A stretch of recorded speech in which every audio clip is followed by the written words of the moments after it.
All right, what's going on to all my dad gamers? This is Dr. Steamdeck coming to you live from the power of my patio office. Um, First of all, I just want to say thank you to everyone who reacted so positively to my post on Reddit. I really was not sure what to expect. I hit 3,400 on a Steam Deck, and I thought, that's kind of cool. Posted it on the Reddit, and honestly, the reaction was super positive, which was actually really surprising from the WoW community. And it taught me that there's a lot of people out there who are in similar situations, whether it be they had kids or they can't play on a PC anymore and they find themselves playing on a Steam Deck. And it was really cool to see a lot of people asking about how I got into it and how I managed to push to not like a god gamer number by any means. At the time of recording, I'm 3520, which is obviously not rank one pushing or anything, but respectable key pushing on a Steam Deck. So I wanted to put a video together and post it on the right day so that the Reddit mods don't send me to the Shadow Realm. And this is that video. So really quick, just before we get into Consoleport and some of the other add-ons and maybe some of the tips I have for playing MPUS on a Steam Deck, just a little bit about me. So I've been playing WoW for off and on for years, like like way too long to be respectable anymore. So I've been playing WoW for a long time, and my wife and I recently had a kid in the last 3 months. So obviously things change, and we had to change the layout of our apartment to accommodate. And unfortunately, one of the casualties in that was my gaming PC found its way into the hall closet. And when that happened, honestly, I thought my WoW days were over. I really wasn't even planning to play Midnight at all. I kind of just said, that's time to grow up and finally stop playing this 20-year-old video game. But here we are, managed to find a way. So I ended up on Steam Deck, honestly, kind of by chance. One of my guildies recommended checking it out and seeing if I could make it work for me.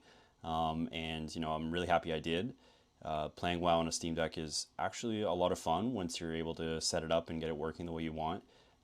And so that's hopefully what this video will talk a bit about. I'm going to try to organize this logically, and I'll try to make it as brief as possible because I know people don't want a total dump of information. I can make follow-up videos and break it up as necessary, but this is just going to be a general overview of Consoleport, maybe some things you can do to get familiar with it, because I know setting it up for the first time can be super overwhelming. So before we get into Consoleport itself, actually, I just wanted to talk about a few of the add-ons that I use in tandem with Consoleport, and a few of them may as well just be required add-ons at this point because Consoleport does some things really well and some other things does not do so hot. So looking at my actual add-ons outside of Consoleport, what do I've got?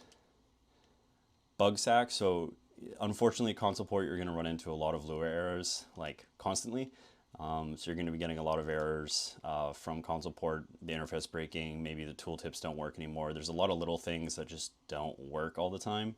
And having the Lua error pop up during a key is just super not good. So I totally recommend getting Consoleport in addition to Bug Sack and Bug Grabber. Bug Sack and Bug Grabber, that's going to be your best friend. And that's going to diminish the impact of a lot of those Lua errors while you're actually playing the game. In addition to those two, I've also got Enhanced QOL, so that's just a general one. The less you can interact with the UI while playing on a Steam Deck, the better. So Enhanced QOL just does some things like auto-selling junk, some of the key functionality, automatically putting in your keys, etc. Just little things that the less you have to go into your bags and actually use items, the better. So recommend Enhanced QOL. There's a lot of good settings in there. Not going to go through it in depth. I haven't really configured it outside of just kind of the default settings. On top of Enhanced QOL, I've also got Cooldown Manager centered. So this one we'll get into a little bit when we talk about UI, but this is, I would say, another necessary pickup, especially if you want the actual key bindings to display on the Cooldown Manager with your actual Steam Deck input keybind. The Blizzard Cooldown Manager has come a long way. Obviously, there's still a lot of enhancements and ways for it to get better, but I mean, it's certainly much better than it was when they first initially released it. Okay, now we're going to talk about Consoleport itself. So the first screen you boot up Consoleport, I believe it is going to look something like this. So just walking through this in order, the modifiers options here is really what buttons you want to press in addition to your face buttons for your keybinds. This is really personal preference. I like the trigger modifiers. I don't like the bumpers or the buttons, I guess. I find them more difficult to actually play with. I find the triggers much more comfortable. Obviously, this is personal preference, but I just find the buttons less comfortable to hit, and I don't play. I don't hold my hands in the claw or anything like that. I just, both my index fingers sit on the trigger, so I find the triggers very natural as a modifier. The mouse setting, that's just your left and right click. So for me, right click is set to the right joystick and left click is on the left joystick. That's just a great way for targeting, and we'll talk a little bit about how I manage targeting and kicks specifically. For movement, this is actually kind of an interesting one. So let me go over to some dummies and I'll show you the difference in the movement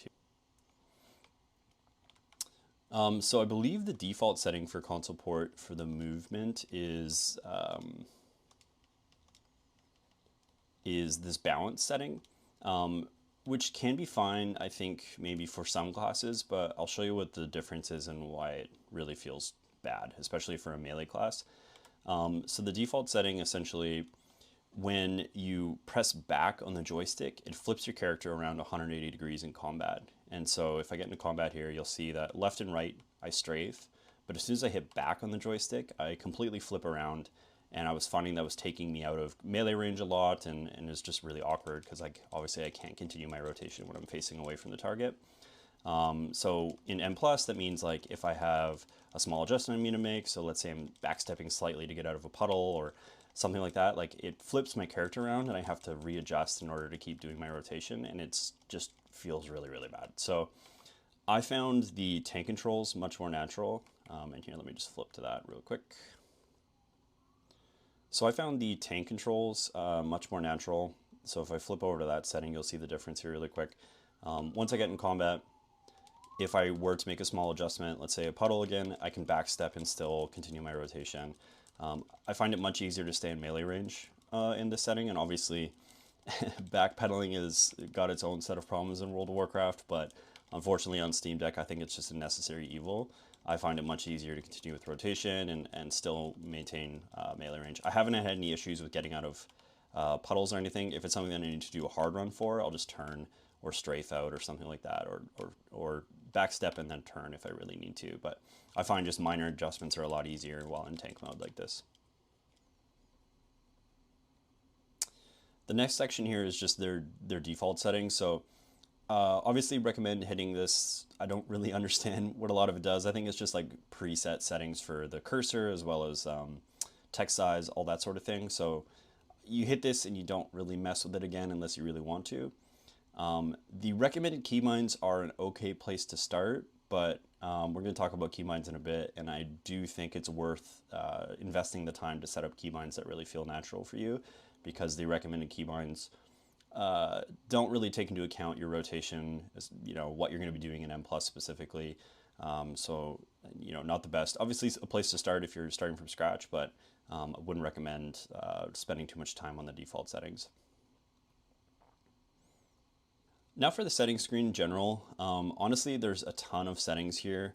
You're not going to interact with a ton of them. Obviously, I haven't. There's a ton of depth here if you want to get into how your raid cursor works, how the crosshair appears, the size, how you interact with the various menus within the game.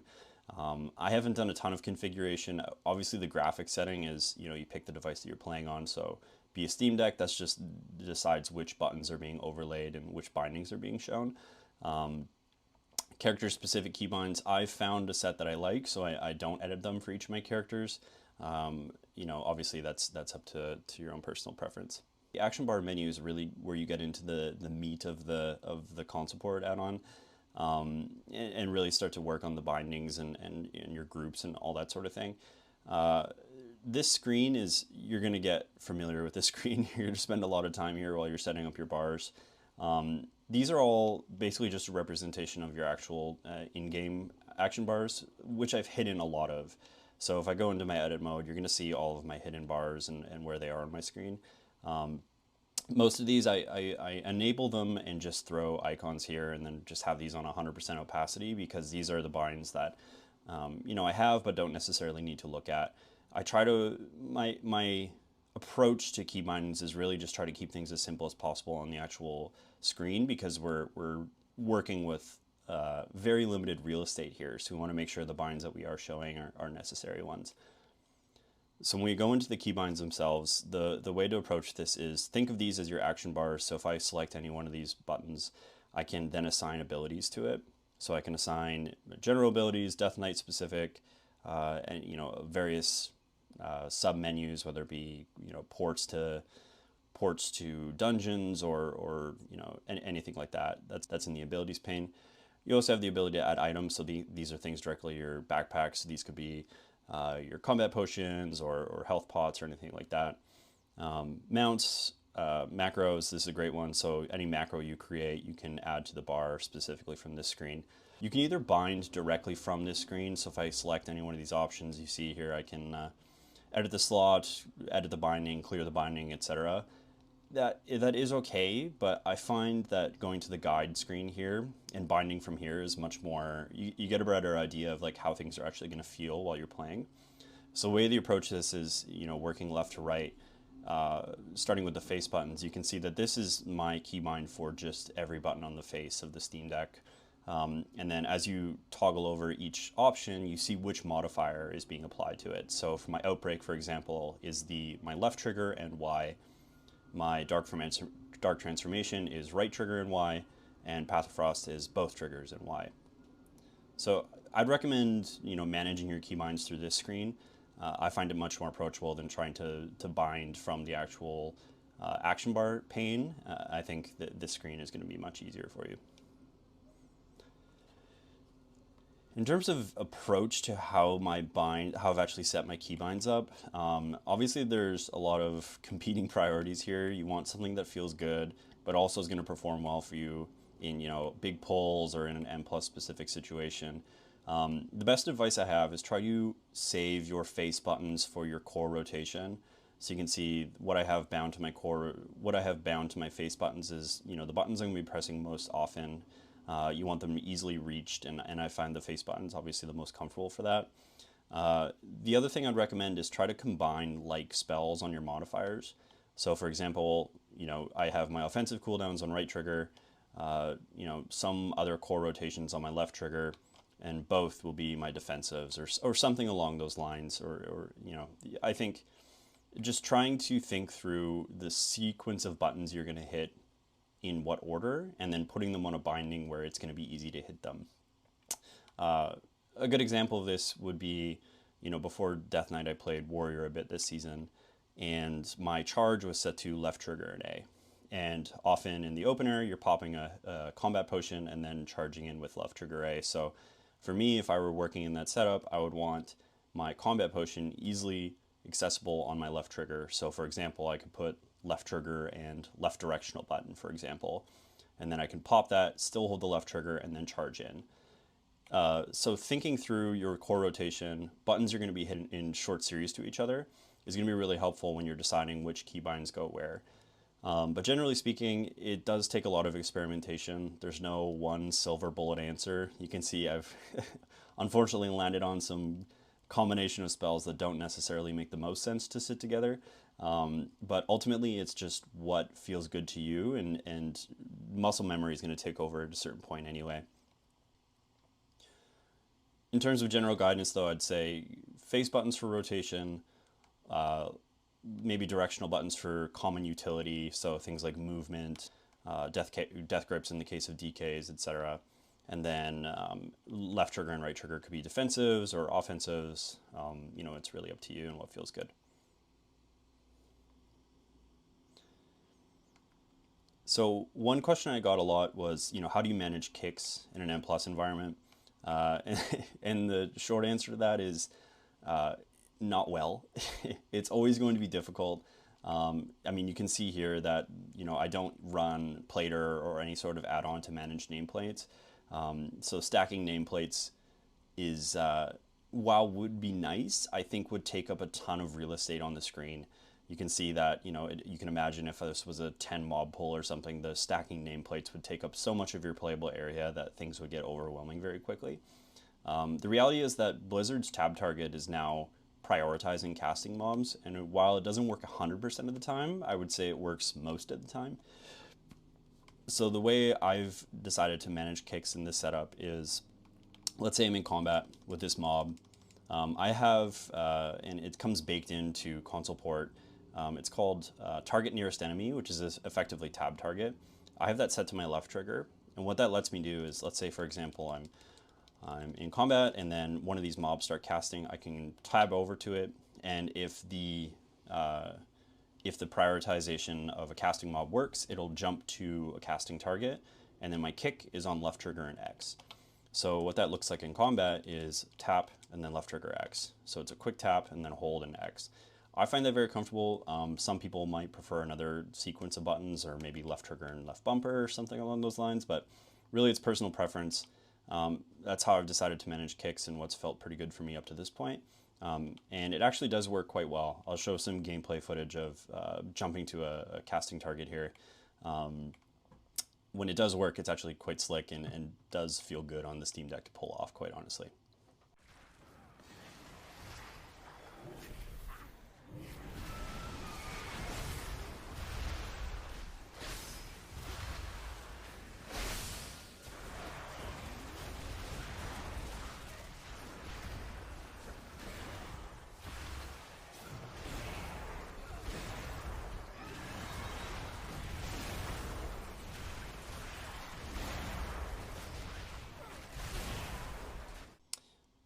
Lastly, going to talk a little bit about UI. So obviously UI setup is really important when you're talking about such a limited screen space. So my general recommendation is get used to not playing with the bars appearing on your screen. You can see all those abilities I've hidden on this side of the screen. I'm just trying to maximize the amount of playable real estate that I have. This is really the money area. Anything that you can keep out of this area of the screen is going to be beneficial to you. You can see with the cooldown manager, I've overlaid my actual Steamdeck keybind, and that's just to try to cut down on the amount of bloat. The other thing I'd say as a general tip is you can see these icons here showing my defensives that are baked into cooldown manager. They're nice, but the likelihood of you looking at an icon that small and getting any sort of useful information is pretty low, especially when you're middle of the poll. What I find myself doing more often than not is I'll cycle through my triggers and look at the actual cooldown on the icon there. So for example, let's say I pop AMS, and you can see I have a tiny little number there showing me how long AMS is running for, and then I can also see, it's going to come back up in 30 seconds. I don't really use that. What I more often do is I'll just tap the trigger really quick and say, okay, I got AMS in 20 seconds or something along those lines, or okay, I've got defensive back in 2 minutes or something. I just find that easier than trying to manage those tiny little buttons. I do have them there, probably could remove them because honestly I don't look at them very often, but they're in a pretty harmless area of the screen and I don't see a ton of hurt with having them there. One of the other things you might notice about my setup is I have damage numbers disabled. This is a bit of a crazy adjustment to get used to, and honestly it wasn't something I was hoping or would recommend. It was just an unfortunate reality, especially playing Unholy, where having the hundreds of little numbers pop out of the mobs does actually result in quite a bit of slowdown, especially on big pulls. I found much better performance on my Steamdeck when I disabled the combat numbers. So, how do you tell if you're hitting the mob? A lot of that's going to come down to, getting used to glancing at your target screen here and just making sure you're on the mob that you want to be targeting, as well as just whether or not you're able to actually execute your rotations. So you can see if I'm out of range of hitting this button, for example, I get the out of range error, etc. So that's typically how I tell if, I'm hitting what I want to be hitting. One of the other areas I got a lot of questions about was just about performance in general. I would say that running WoW on a Steamdeck is possible, but not optimal. I'll show you my graphical settings right now. They're not something I've messed with a ton, but it's just something that I've found workable. I currently run on, I think it's preset 3. I think if you were just running world content and, you know, delves and that sort of thing, you could definitely get away with a higher setting, probably 5 or 6 to be honest. But I just found there's a ton of slowdown and rubber banding in M plus when you're on those settings, and it just was not working for me and giving me the performance that you really kind of require to play an M plus confidently. So I found that preset 3 was kind of a happy medium. The game doesn't look great, but the Steam Deck manages setting 3 pretty well. I would expect, you know, obviously in Silver Moon, I'm probably getting around 30 frames. It's saying 60 frames, but I don't believe that. I think it's probably more like 30 frames in the city, and then in Delve, obviously, in Delve content, obviously much better frames. And M plus, I probably average between 45 and 60, with that dropping down considerably on really big pulls. I'll flash some gameplay content up here as well, so you get a feel of what you can expect during an actual pull of M plus.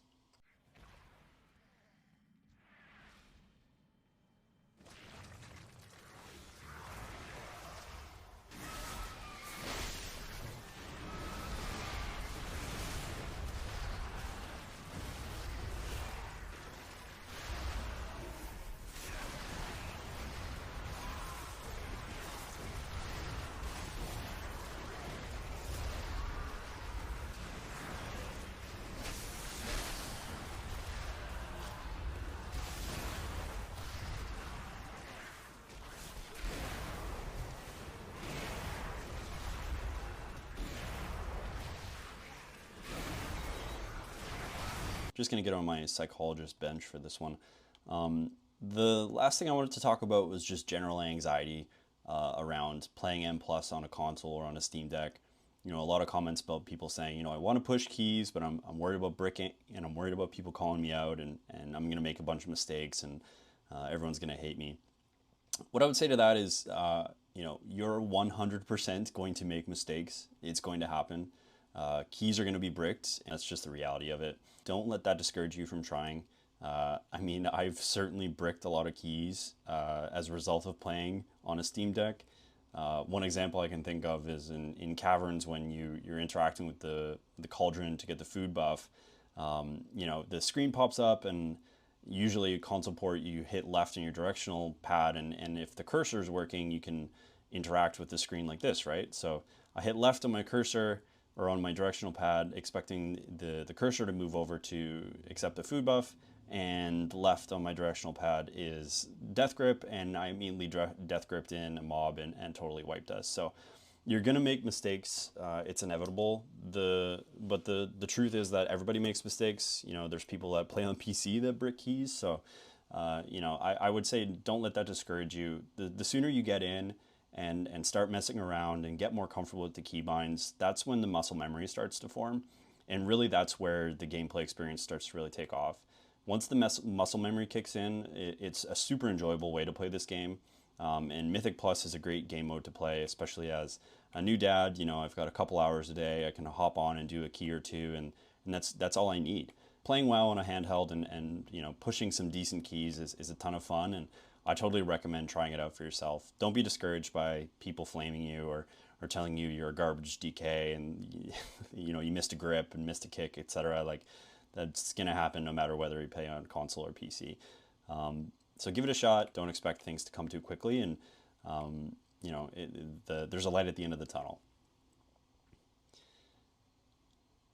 In terms of like actually learning how to play on a Steam Deck, the truth is that I don't have a silver bullet answer. There's no one tip that's totally going to revolutionize your gameplay experience while playing on a Steam Deck. The reality is that it's going to take some time. It is like relearning the game for the first time. I mean, I played this game for off and on for 20 years, and it took me probably 10 or 15 hours of playing like shit, playing like absolute garbage, and it feeling terrible before things started to click. I would say the sooner you set it up, and maybe while you're leveling or questing or doing delves or single player content, is just gonna give yourself a bit of a buffer to getting used to your controls. You know, the more time you give yourself, the more comfortable you're going to be for that first time you go into M plus. Yeah, I would say be patient with yourself. Don't expect to learn it all in one shot. It does take some time to relearn your rotation, get comfortable with your kicks, your defensives. All of those things take time. And think of it as like you're just picking the game up for the first time. And in some ways it's actually been really refreshing. I've played this game off and on for so long, and learning how to play it on console is, like I said, almost like learning how to play the game again. Movement feels amazing. I mean, dragon riding on a console is like probably one of the best things ever. And in general, like once it clicks, it is incredibly satisfying to do. Your rotation feels satisfying, kicks feel satisfying to pull off. It's just a really enjoyable way to play the game. So be patient with yourself, give yourself the time to learn and make mistakes, but stick with it because I promise it gets better. That's it. So, I mean, this guide really is aimed at people that have already figured out how to set up Consoleport on a Steam Deck. I mean, I could do a whole separate series about just getting WoW installed in the first place, because that's kind of a beast unto itself. But wanted to make a video talking a little bit about M Plus specifically, some of the things I found helpful for me, and hopefully helpful for you as you start down this journey. But to all my new dads out there and new gamer parents, don't let the dream die. You can still play WoW on a console. It is still really fun, and it's actually amazing how well it runs, all things considered. So thanks for watching. If you're interested at all in content like this, feel free to follow me. My wife said that if this video gets enough traction, I have permission to set up my PC in the living room and maybe make some more stuff. Stop recording directly on the Steam Deck, which would probably mean better quality, and maybe try my hand at doing some more content creation. Got a lot of ideas to do. You could do spec-specific guides, could do content about the actual dungeons themselves on a Steam Deck, and generally just my thoughts on how far WoW is from really being a native console experience. There's parts of this game that work, and then there's parts of this game that I think would need a serious overhaul in order for it to actually feel good on a console. So yeah, shoot me a follow, subscribe on YouTube, whatever you want to do, but appreciate you watching, and go out there and brick some keys for me, would you?